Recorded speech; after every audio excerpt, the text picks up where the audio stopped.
Hi అండి, అందరికీ నమస్కారం. ఒక చిన్న ఉదాహరణ చెప్తాను. మీరు కొన్ని సంవత్సరాల పాటు కష్టపడి మీ కుటుంబం కోసం, మీ కుటుంబానికి ఆధారంగా ఉండడం కోసం రేయనక పగలనక శ్రమించి ఒక గవర్నమెంట్ జాబ్ నోటిఫికేషన్ వస్తే అందులో జాబ్ సాధించారనుకోండి.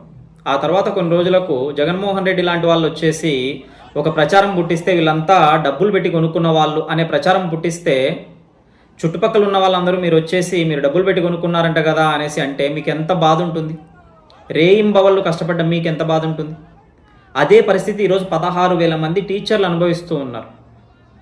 ఇంకా గత కొంతకాలంగా వస్తున్నటువంటి అంటే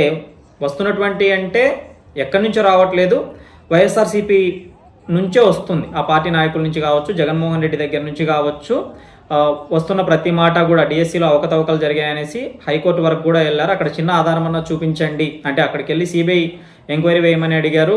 చిన్న ఆధారమైన ఇవ్వండి, సిబిఐ ఎంక్వైరీ ఇనిషియేట్ చేస్తాము అంటే ఆధారాలు లేవు అంటే హైకోర్టు ఈడ్చి పడేసింది ఆ పిటిషన్ని. అదే పిటిషన్ని మళ్ళీ తీసుకెళ్ళి సుప్రీంకోర్టులో పెట్టారు. సుప్రీంకోర్టు కూడా ఈడ్చి పడేస్తుంది. అందులో ఎటువంటి అబ్జెక్షన్ అందులో ఎటువంటి డౌట్ లేదు.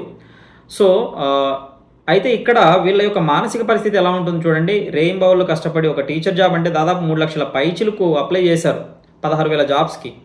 అందులో 16,000 మంది సెలెక్ట్ అయ్యారంటే వాళ్ళ కష్టం ఎంత కష్టం ఉంటుంది. అలాంటి వాళ్ళు మరి ఎంతకాలం అని ఊరుకుంటారు ఇలా అబద్ధాలని ప్రచారం చేస్తూ ఉంటే? అందుకని వాళ్ళు కూడా ఈరోజు నిరసన చేయడానికి వచ్చారు. కడప, కర్నూలు, అనంతపురం ఈ 3 జిల్లాల నుంచి కర్నూలు కొండారెడ్డి బురుజు వద్దకు టీచర్లు చేరుకునేసి ఇది మా ఆత్మగౌరవానికి సంబంధించినటువంటి విషయం, ఇది మా కష్టం, ఇలాంటి నిందలేస్తే ఊరుకునేదే లేదు అంటూ వాళ్ళు కూడా నిరసన చేపట్టడం జరిగింది. ఏది ఏమైనా కూడా జగన్ గారు తన 5 ఏళ్ల పాలనలో ఒక్క టీచర్ నోటిఫికేషన్ కూడా ఇవ్వలేదు. అది మనకందరికీ తెలిసిందే. స్కూళ్ళకు పెయింటింగ్లు వేశారు. పెయింటింగ్ల వల్ల విద్యార్థులకి చదువు అయితే రాదు. ఆ విషయాన్ని దృష్టిలో ఉంచుకొని నారా లోకేష్ గారు ఏ విషయాన్ని అయినా దృష్టిలో ఉంచుకోనివ్వండి. టీచర్ జాబ్స్ కోసం లక్షల మంది కొంతకాలంగా ఎదురు చూస్తున్నటువంటి సంగతి తెలిసిందే. వాళ్ళకి జాబ్స్ ఇచ్చారు, దాన్ని అభినందించాల్సింది పోయి పోనీ ఆధారాలు ఉంటే మీరు కోర్టు వరకు వెళ్ళారు కదా, అక్కడ చిన్న ఆధారం ఇచ్చినా కూడా సిబిఐ ఎంక్వైరీ వేస్తారు కదా. కోర్టులు ఉన్నదే ప్రభుత్వాలని శాసించడానికి కదా. ప్రభుత్వాలు ప్రజల్ని శాసిస్తే ఒకవేళ తప్పుడు దారిలో శాసించేప్పుడు ఎక్కడికి వెళ్ళాలి అంటే కోర్టులు ప్రభుత్వాలని శాసిస్తాయి.